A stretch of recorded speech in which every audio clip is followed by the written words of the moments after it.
ये है जानो जंक्शन।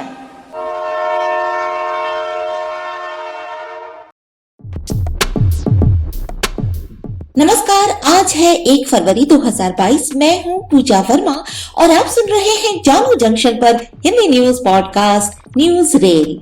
पहले मुख्य समाचार। वित्त मंत्री निर्मला सीतारमण ने लोकसभा में बजट 2022-23 को प्रस्तुत किया। बोली, केंद्रीय बजट अमृतकाल के अगले 25 वर्षों का ब्लूप्रिंट है। आपको बताएंगे क्या है इस बजट की मुख्य बातें। बजट पेश होने के बाद प्रधानमंत्री बोले, ये बजट 100 साल की भयंकर आपदा के बीच विकास का नया विश्वास लेकर आया है। आज केंद्रीय बजट पर पक्ष और विपक्ष दोनों ने दी अपनी अपनी प्रतिक्रियाएं। ओडिशा में पुरी के जगन्नाथ मंदिर को आज से श्रद्धालुओं के लिए खोला गया है। अब समाचार विस्तार से। वित्त मंत्री निर्मला सीतारमण ने आज संसद में आगामी वित्तीय वर्ष 2022-23 के लिए बजट प्रस्तुत किया। वित्त मंत्री ने मौजूदा वर्ष में भारत की आर्थिक ग्रोथ 9.2% रहने का अनुमान बताया और बोली कि ये बड़ी अर्थव्यवस्थाओं में सबसे ज्यादा है। और आपको बताते हैं कि देश के बजट में इस साल क्या मुख्य बातें रखी गई हैं। देश में इसी वर्ष से 5G मोबाइल सेवाएं शुरू की जाएंगी, जिसके लिए आवश्यक स्पेक्ट्रम की नीलामी की जाएगी। गंगा नदी के किनारे 5 किलोमीटर चौड़े गलियारों में किसानों की जमीन पर फोकस के साथ पूरे देश में रासायनिक मुक्त प्राकृतिक खेती को बढ़ावा दिया जाएगा। अगले 3 वर्षों के दौरान बेहतर दक्षता वाली 400 नई जनरेशन की वंदे भारत ट्रेनें लाई जाएंगी। अगले 3 वर्षों में देश में अधिक सशक्त कार्गो टर्मिनल विकसित किए जाएंगे। ब्लॉकचेन और अन्य तकनीकों का इस्तेमाल करके डिजिटल करेंसी शुरू की जाएगी। आरबीआई 2022-23 से इसे जारी करेगा। वर्चुअल डिजिटल एसेट के ट्रांसफर से होने वाली किसी भी आय पर 30% की दर से टैक्स लगाया जाएगा।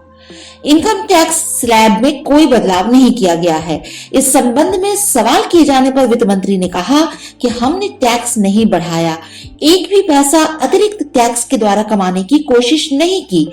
पिछली बार प्रधानमंत्री का आदेश था कि घाटा कितना भी हो, महामारी में जनता पर टैक्स का बोझ नहीं डालना। इस बार भी वही निर्देश थे।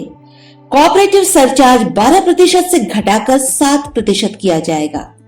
आयकर रिटर्न में किसी तरह का सुधार करने के लिए अब करदाताओं को 2 वर्ष तक का समय मिलेगा। दिव्यांगजनों को टैक्स में राहत दी जाएगी।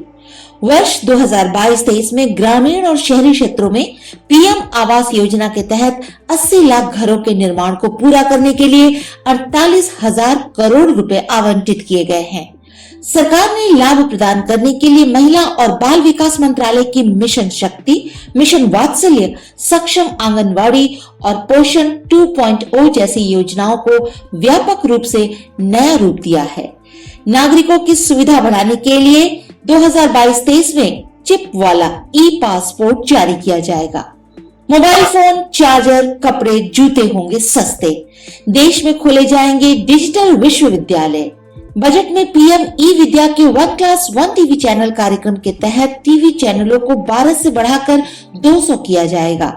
ये सभी राज्यों को कक्षा 1 से 12 तक क्षेत्रीय भाषाओं में पूरक शिक्षा प्रदान करने में सक्षम बनाएगा। ऊर्जा और पर्यावरण संरक्षण के लिए इस साल इलेक्ट्रॉनिक वाहनों को प्रोत्साहन मिलेगा। भारत माला और सागर माला परियोजना के बाद हिमाचल, उत्तराखंड, जम्मू कश्मीर, उत्तर पूर्वी भारत जैसे पर्वतीय क्षेत्रों के लिए पहली बार देश में इस साल सरकार द्वारा पर्वतमाला योजना शुरू की जा रही है।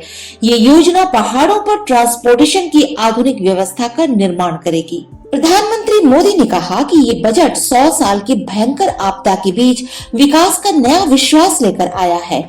ये बजट अधिक बुनियादी ढांचा, अधिक निवेश, अधिक विकास और अधिक नौकरियों की नई संभावनाओं से भरा हुआ है। इससे ग्रीन जॉब्स का भी क्षेत्र और खुलेगा। बीजेपी के राष्ट्रीय अध्यक्ष जेपी नड्डा ने कहा कि बजट का आकार बढ़ाकर 39.45 लाख करोड़ करना कोरोना काल में भी भारत की बढ़ती अर्थव्यवस्था को दर्शाता है। कांग्रेस नेता सचिन पायलट ने कहा कि इस बजट के द्वारा महंगाई और बेरोजगारी को कम करने के लिए ठोस कदम नहीं दिए गए हैं। केंद्रीय मंत्री किरण रिजिजू ने कहा कि ये बजट गरीबों, गांव और पूर्वोत्तर के लिए है। केंद्रीय राज्य मंत्री अश्विनी कुमार चौबे ने कहा कि ये बजट सबका साथ सबका विकास के मूल मंत्र पर आधारित है। इसमें सभी वर्ग के लोगों का ध्यान रखा गया है। विपक्ष के नेता मल्लिकार्जुन खड़गे ने कहा कि इस साल का बजट सिर्फ अमीरों का बजट है, इसमें गरीबों के लिए कुछ भी नहीं है। केंद्रीय मंत्री नितिन गडकरी ने कहा कि इनोवेशन, रिसर्च, स्टार्टअप को महत्व देते हुए भारतीय अर्थव्यवस्था की ग्रोथ और निर्यात बढ़ाने की सोच कर नीतियां बनाई गई हैं। मुझे खुशी है कि नए राष्ट्रीय महामार्ग का निर्माण होगा। इंफ्रास्ट्रक्चर बढ़ने से रोजगार और नए भारत का निर्माण होगा। किसान नेता राकेश टिकैत ने कहा कि बजट का कुछ न कुछ फायदा होता है, लेकिन जितना दिखाया जाता है उतना फायदा नहीं होता। आज से श्रद्धालुओं के लिए पुरी का जगन्नाथ मंदिर खोल दिया गया है। पुरी के सब कलेक्टर ने इसकी जानकारी दी है। उन्होंने कहा कि कोरोना नियमों का पालन किया जा रहा है। जो लोग यहां पहुंच रहे हैं उनके वैक्सीनेशन सर्टिफिकेट देखकर ही उन्हें प्रवेश की अनुमति दी जा रही है। आज के लिए इतना ही। सुनते रहिए जानू जंक्शन पर न्यूज रेल।